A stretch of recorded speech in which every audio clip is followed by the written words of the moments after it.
আমরা এবার এগিয়ে চলেছি তাজমহলের দিকে। এন্ট্রান্স দিয়ে ঢুকে আমরা এই ব্যাটারি গাড়িটা নিয়ে নিই। এটার পার পার্সন 20 টাকা করে পড়েছে। তোমরা চাইলে নিতে পারো, আবার হেঁটেও যেতে পারো, কিন্তু হাঁটলে অনেকটা রাস্তায় হাঁটতে হবে। টিকিট কেটে ব্যাগ চেক করে তারপর ভেতরে ঢুকলাম। যে বিশাল বড় দরজাটা দেখতে পাচ্ছ, সেটা হচ্ছে মূল প্রবেশদ্বার।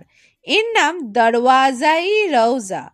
এর অর্থ মহামান্য প্রবেশদ্বার। হচ্ছে স্বর্গের প্রতীক, যা লাল বেলে পাথর দিয়ে তৈরি হতে 22 বছর সময় লেগেছে।